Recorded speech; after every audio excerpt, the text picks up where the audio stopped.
Hello everyone, welcome to Saroj Mishra YouTube channel. मेरे YouTube channel पर आप सबका बहुत बहुत स्वागत है। इस वीडियो में हम डिटेल्स कवर करेंगे SBI PO recruitment, probationary officer recruitment. 2000 post है। एलिजिबिलिटी एनी ग्रेजुएट, किसी भी डिसिप्लिन किसी भी सब्जेक्ट से ग्रेजुएट हैं अगर फ्रेशर्स एप्लीकेशन डाल सकते हैं बिल्कुल। यहाँ पर सैलरी पे स्केल ऑफर हो रही है, परमानेंट पोस्ट है, सभी के सभी रेगुलर पोस्ट हैं। पे स्केल ऑफर हो रही है जिसमें lump sum salary, monthly salary around 50,000 per month बनेगी। तो चलिए पूरी डिटेल हम कवर करते हैं। इसके पहले अगर आप मेरे चैनल पर नए हैं तो प्लीज सब्सक्राइब कर लें, फ्रेंड्स के साथ शेयर करें, वीडियो को एक लाइक जरूर कर दें और साथ ही साथ बेल आइकन को प्रेस करें नोटिफिकेशंस के लिए। आगे बढ़ने के पहले याद दिला दो, फेसबुक ग्रुप और टेलीग्राम चैनल भी आप व्यूअर्स एंड सब्सक्राइबर्स के लिए बनाई गई। आज मॉर्निंग में काफी सारे जॉब्स यहाँ पर भी पोस्ट किए गए हैं। लगभग 6 से 7 वैकेंसीज अलग अलग डिपार्टमेंट से, अलग अलग स्टेट से पोस्ट की गई हैं। अगर आप चाहें तो फेसबुक ग्रुप और टेलीग्राम चैनल ज्वाइन हो सकते हैं। दोनों की लिंक आपको मेरे इसी वीडियो के डिस्क्रिप्शन बॉक्स में मिलेगी। क्लिक करके आप ऑटोमेटिकली ज्वाइन हो जाते हैं। तो चलिए आगे बात करते हैं इस वीडियो के जॉब डिटेल्स की। सबसे पहले हम चले आते हैं इमोल्यूमेंट्स पार्ट पे। यहाँ पर पॉइंट 6 में एसबीआई की नोटिफिकेशन है, तो इमोल्यूमेंट्स आप देख लें। इसके बाद हम आगे बात करते हैं एलिजिबिलिटी की, कैसे एप्लीकेशन डालनी है और क्या क्या एग्जामिनेशन होंगे, किस तरीके से एग्जाम होंगे। तो emoluments means monthly salary. Presently the starting basic salary is ₹27,620। तो 27,620 की स्टार्टिंग बेसिक पे है। अभी बेसिक पे में अब डियरनेस अलाउंस मींस महंगाई भत्ता, HRA, CCA, medical and other allowances and pre requisites, तो ये सारी चीजें मिला के DA, HRA, CCA, medical and other allowances etcetera मिलाकर 27,620 की जो बेसिक पे है वो कुल मिलाकर आपके लगभग अराउंड 50,000 के पर मंथ अराउंड 50,000 होनी चाहिए। इसमें थोड़ा प्लस माइनस आप कर लें क्योंकि मैं ये रफ फिगर आपको बता रही हूँ। चलिए आगे बात करते हैं कि कितने पोस्ट हैं। ये 2000 पोस्ट है। यहाँ पे सबसे इंपॉर्टेंट चीज ये है कि जॉब पोस्टिंग कहाँ होगी। द सिलेक्टेड कैंडिडेट में be posted anywhere in India. तो यहाँ पर जो सिलेक्टेड कैंडिडेट्स होते हैं इन्हें इंडिया के किसी भी पार्ट पे पोस्टिंग दी जा सकती है। Applications are invited from eligible Indian citizen for appointment as POs in State Bank of India. तो स्टेट बैंक ऑफ इंडिया में काम करना मतलब एक तरीके से गवर्नमेंट जॉब ही हो गया। और दूसरी बात यह है कि यहाँ पर परमानेंट जॉब ऑफर की जा रही है, कॉन्ट्रैक्ट पर नहीं है। अब आगे देखते हैं इसकी डिटेल्स। यहाँ पर जो सिलेक्शन प्रोसेस रहेगी, मैंने आपको जैसे बताया कि ग्रेजुएशन जो एलिजिबिलिटी है, तो हम यहाँ पर सिलेक्शन क्राइटेरिया को समझेंगे कि किस तरीके से शॉर्टलिस्टिंग एंड फिर फाइनल सिलेक्शन होगी। सबसे पहली चीज जो है हम एलिजिबिलिटी क्राइटेरिया देख लेते हैं। एलिजिबिलिटी क्राइटेरिया में age on 31 December 2020 essential academic qualification, इसको थोड़ा स्क्रीन हम बड़ा करें तो एसेंशियल क्वालिफिकेशन में graduation in any discipline from a recognised university और any equivalent qualification recognition as such by the central government. तो किसी भी सब्जेक्ट से ग्रेजुएट है अगर आप, यहाँ पर आप एक और चीज नोटिस कर सकते हैं कि एक्सपीरियंस की बात नहीं की गई है। Experience is not mandatory here. Those who are in the final year/semester of their graduation may also apply provisionally, subject to the condition that if called for interview, they will have to produce proof of having passed the graduation. तो इसमें कहा गया है कि जो final year में है या फाइनल सेमेस्टर में है वो भी अपीयर हो सकते हैं, वो भी अप्लाई कर सकते हैं फिलहाल। लेकिन जब उनको इंटरव्यू के लिए बुलाया जाएगा, फाइनल इंटरव्यू के लिए, तो उनके पास में रिजल्ट होनी चाहिए। बाकी कोई भी ग्रेजुएट किसी भी सब्जेक्ट से ग्रेजुएट किए हुए कैंडिडेट बिल्कुल एप्लीकेशन डाल सकते हैं। चलिए अब एज लिमिट हम समझ लेते हैं। एज लिमिट किस तरीके से है। सबसे पहले तो एसटी और एससी कैंडिडेट के लिए 5 ईयर की एज रिलैक्सेशन है। तो जो भी मैं एज बताऊंगी उसमें 5 साल आप प्लस कर लें ST SC candidate. Other backward class में non creamy layer 3 years plus कर लें। Person with benchmark disability, PWD, SC, ST, इन सब के लिए भी काफी रिलैक्सेशन है। 15 साल, 13 साल, 10 साल और 15 साल कुछ और। तो इस तरीके से काफी एज रिलैक्सेशन दी जा रही है काफी कैंडिडेट्स को। लेकिन जो नॉर्मल एज लिमिट है अनरिजर्व कैटेगरी के लिए वो है not below 21 years and upper age limit है 30 ईयर्स एज ऑन 1 अप्रैल 2020। तो 1 अप्रैल 2020 की डेट से आप कैलकुलेट करें, 30 ईयर्स से ज्यादा नहीं होनी चाहिए एज और 21 ईयर्स के बिलो नहीं होनी चाहिए। जो एज रिलैक्सेशन होती है वो 5 ईयर्स वो ये अपर एज लिमिट में दी जाती है। फाइनल सिलेक्शन आपके 3 फेजेस में होने वाली है। तो सबसे पहले यहां से हम देख लेते हैं ऑनलाइन रजिस्ट्रेशन, एडिटिंग, मॉडिफिकेशन या जो भी आपको करना है, रजिस्टर करना है। लास्ट डेट है 4 दिसंबर 2020, 14 नवंबर से ऑलरेडी स्टार्ट हो चुकी है।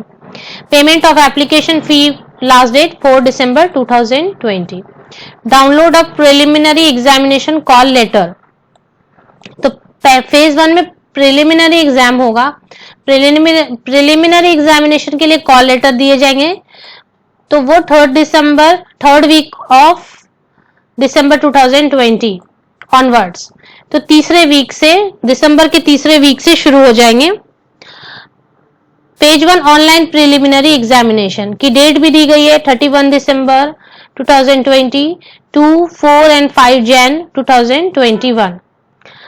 फिर प्रिलिमिनरी एग्जाम के रिजल्ट डिक्लेयर होगी, ये डेट है दी हुई, इस पर एग्जाम जो रिजल्ट्स होंगे वो डिक्लेयर होगी। उसके बाद इस तरीके से कि जो फेज 1 में कैंडिडेट हुआ शॉर्टलिस्टेड आफ्टर फेज 1, तो जो फेज 1 में पास हो जाएंगे वो फिर उन्हें बुलाया जाएगा फेज 2 के लिए। और finally candidates who are shortlisted after phase 2 will be subsequently called for phase 3। तो फेज 2 जो क्लियर कर लेंगे उन्हें फिर फाइनली बुलाया जाएगा फेज 3 के लिए। फेज 2 में क्या होगा, फेज 1 में ऑनलाइन एग्जाम होंगे, फेज 2 में भी ऑनलाइन मेन एग्जाम होगा और उसकी डेट है 29 जनवरी 2020। उनके लिए होगा फेज 2 जो फेज 1 में पास होके आ जाएंगे। फेज 3 में इंटरव्यू होगी फाइनली, जिसमें इंटरव्यू हो सकती है या फिर group interview, group exercises etcetera, group activity हो सकती है। तो ये फरवरी या मार्च 2021 में होंगे। इसके बाद फेज 3 के बाद फाइनल रिजल्ट आएगा जो मार्च में, tentatively last week of March 2020 में मोस्टली आ सकते हैं। इसके अलावा यहाँ पर क्या बात करें कि क्या कहाँ एग्जाम्स 2000 सीट्स हैं, तो जिसकी बाइफर्केशन इस तरीके से दी हुई है कि एससी में इतने कैंडिडेट हैं, इतने सीट्स हैं, एसटी में सारी यहाँ पर डिटेल आप दी है। सबसे ज्यादा सीट्स जनरल कैटेगरी के लिए 810 सीट है, टोटल कुल मिला के 2000 सीट्स हैं, पोस्ट्स हैं। अब यहाँ पे जो पूरी डिटेल है आप यहाँ पर पढ़ सकते हैं इस पीडीएफ में, लेकिन इसके पहले मैं आपको जो खास खास हाइलाइट्स हैं वो और मैं आपको बता दूं कि और क्या क्या चीजें हम समझ सकते हैं यहाँ पर। देखिए यहाँ पर रिजल्ट के बारे में, जब आप एग्जाम देते हैं तो आप यूट्यूबर्स को या इनको पूछते कि रिजल्ट कब आएगी, कहाँ आएगी, तो जो भी अपडेट आने वाली होती है सबसे पहली चीज बैंक के वेबसाइट पर ही आएगी। जो लिंक मैं आपको देती हूँ, अगर आप कहीं भी एप्लीकेशन डालते हैं तो वो लिंक जरूर सेव करके रखें जहां भी आप एप्लीकेशन डालते हैं और उसको वेबसाइट को चेक करें। तो इस तरीके से एग्जामिनेशन सेंटर के को समझ लेते हैं कि exam centre, the examination will be conducted online at venues across many centres in India. तो एक लिस्ट दे दी गई है जो टेंटेटिव लिस्ट है कि यहाँ पर एग्जाम हो सकते हैं, उसमें से कोई भी आप एक सेंटर पिक कर सकते हैं। हम एग्जाम की स्कीम भी समझेंगे, फेज 1 फेज 2 में कैसे एग्जाम होने वाले हैं, लेकिन सबसे पहले आप ये देख लें कि एग्जाम के सेंटर्स टेंटेटिवली, मतलब उसमें कुछ चेंजेस पॉसिबल हैं। तो ये स्क्रॉल डाउन, ये देखिए काफी बड़ी लंबी चौड़ी लिस्ट है जिसमें सभी स्टेट में बहुत सारे सेंटर्स रखे गए हैं। तो ये टेंटेटिव लिस्ट है, मतलब इसमें थोड़े बहुत चेंजेस हो सकते हैं। तो सभी स्टेट यहाँ पर नजर आ रहे हैं, मुझे कोई भी स्टेट छूटा हुआ नजर नहीं आ रहा है फिलहाल। अगर कुछ छूट गया है तो आप देख लें, ठीक है। तो ये सारी जगहों पर आप जाकर, इसमें से आप जो भी पिक करेंगे वहां पर जाकर आप एग्जाम दे सकते हैं। अब बात करते हैं कि एग्जाम किस तरीके से होगी, बायोमेट्रिक वेरिफिकेशन होगी एटसेट्रा, वो सब है। Proof of identity to be submitted at the time of examination, download of call letter, ये सारी चीजें अच्छी तरीके से यहाँ पर एक्सप्लेन की हुई हैं। अब हम एग्जाम का पैटर्न एक बार समझ लेते हैं कि एग्जाम का पैटर्न किस तरीके से है, कहां पर जाके भरना है। ये मैं ऑफिशियल वेबसाइट पर भी आपको लेके चलती हूँ, ऑफिशियल वेबसाइट भी हम देखते हैं। पहले एग्जाम की पैटर्न समझ लेते हैं। फेज 1 फेज 2, फेज 1 में प्रिलिमिनरी एग्जाम है, इसको थोड़ा स्क्रीन, फेज 1 में प्रिलिमिनरी एग्जाम है जिसमें प्रिलिमिनरी एग्जाम में 100 मार्क्स के ऑब्जेक्टिव क्वेश्चन होंगे, means multiple choice question type, और the test will have of 3 section. इसमें 20 minute 20 minute 20 minute 20 minute 1 hour total time दिया जाएगा, 100 मार्क्स का होगा और 100 क्वेश्चंस होंगे। इसका मतलब है कि 1 mark each question. English language के लिए होगा क्वांटिटेटिव एप्टीट्यूड होगा, रीजनिंग एबिलिटी होगी। तो मतलब आपको रीजनिंग प्रिपेयर करना है, क्वांटिटेटिव प्रिपेयर करना है जिसमें टाइम डिस्टेंस टाइप मैथ्स के क्वेश्चंस होते हैं, इसकी एक बुक आती है अलग से। इंग्लिश लैंग्वेज में ग्रामर वगैरह काफी कुछ होते हैं। तो ये होगी आपकी फेज 1 में। फिर फेज 2 में 100 क्वेश्चन रहेंगे, 100 मार्क्स के रहेंगे, 1 घंटे का वक्त दिया जाएगा। फेज 2 की बात करते हैं, फेज 2 में किस तरीके से रहेगा, 3 घंटे का रहेगा वो एग्जाम, 200 मार्क्स के रहेंगे और 155 क्वेश्चंस रहेंगे। यहाँ पर भी the duration of objective test, ये भी एमसीक्यू टाइप ही रहेगा।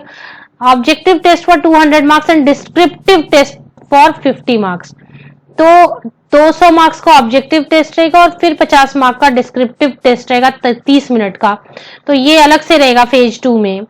फेज 2 में एक डिस्क्रिप्टिव टेस्ट भी रहेगा। डिस्क्रिप्टिव टेस्ट में लेटर राइटिंग एंड एसे होगी जो 50 मार्क का होगा, 30 मिनट्स के लिए होगा। तो इसका मतलब यहां पर आपको लिखना होगा। जो फेज 1 से पास होंगे फेज 2 में आएंगे, फेज 2 से पास होके फेज 3 में आएंगे और फेज 3 में फाइनल आपकी इंटरव्यू या जो भी ग्रुप एक्सरसाइज वगैरह देके आपकी फाइनल सिलेक्शन की जाएगी। अब इसकी ऑफिशियल वेबसाइट भी हम देख लेते हैं। ये ऑफिशियल वेबसाइट है, यहाँ पर आप चले आए। अब यहाँ पे ऑफिशियल वेबसाइट पे एक खास चीज लिखी हुई है, आपको ध्यान देना है। Fake selection letter list sent by fraudster in the name of SBI. बहुत सारे फेक लेटर आ रहे हैं, बहुत सारे फेक सिलेक्शन लेटर्स आ रहे हैं आप लोगों के पास। इसके लिए आप जो भी चेक करेंगे वेबसाइट पे आके चेक करेंगे, ये अच्छा रहेगा। चलिए आगे देखते हैं हम। नीचे यहाँ पे करंट ओपनिंग्स है, करंट ओपनिंग्स में आप क्लिक करेंगे। करंट ओपनिंग में क्लिक करने के बाद ये पेज ओपन होती है। यहाँ पर आप देखिए जो सेकेंड नंबर पे है recruitment of probationary officer, apply online from, इतना यहाँ पर आप क्लिक करें इसको। जब आप यहाँ पर क्लिक करते हैं तो एडवर्टीजमेंट आती है, डाउनलोड एडवर्टीजमेंट। अगर आपको एडवर्टीजमेंट पढ़नी है तो आप यहाँ पर पूरी अच्छी तरीके से पढ़ें। मेरे बताने के बावजूद कुछ एरर हो सकते हैं, इसलिए आप खुद इसको रीड करें और उसके बाद यहाँ पर अप्लाई ऑनलाइन की आपको एक लिंक मिलेगी, यहाँ से आपको एप्लीकेशन डालनी है। Application fee will be ₹750 for general EWS OBC candidate and nil for ST SC PWD candidate। तो ST SC PWD के लिए कोई भी फी नहीं है। Fee once paid will not be refunded on any account nor, तो ये किसी भी कंडीशन में पेमेंट आपने कर दी तो वापस आपको नहीं दी जाएगी, तो नॉन रिफंडेबल है। तो 750 रुपए है general EWS and OBC category के लिए, और SC ST PWD के लिए कोई भी फी नहीं है। Best wishes, thank you very much.